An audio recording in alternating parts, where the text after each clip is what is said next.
দাদা আপনার কাছে কি কি পাওয়া যায়? আমার কাছে ঝালমুড়ি হবে, চাল ভাজা হবে। তো ভিডিওটা লাস্ট অবধি দেখতে থাকো গাইস।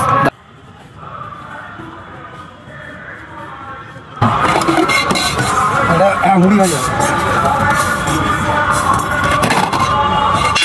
আদা লঙ্কা, কাঁচা আদা, কাঁচা লঙ্কা, ধনে পাতা, মটর, ছোলা মটর সিদ্ধ,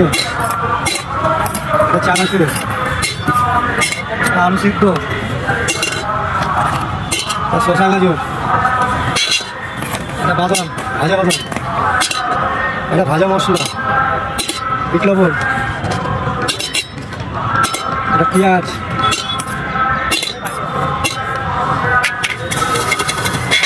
মিক্স আছে।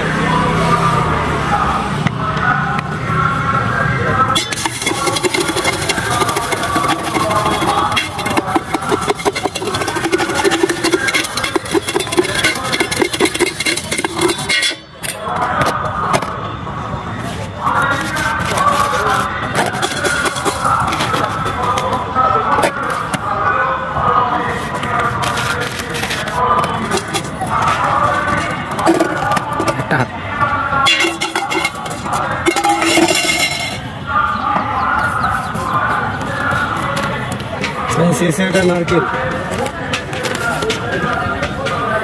এই দাদার মুড়ি কিরকম টেস্ট হয়েছে? খুবই টেস্ট হয়েছে। এই দাদার কাছে মুড়ি আপনারাও খাই যাবেন, আসবেন গরমপুর স্কয়ার ফিল্ড মাঠে।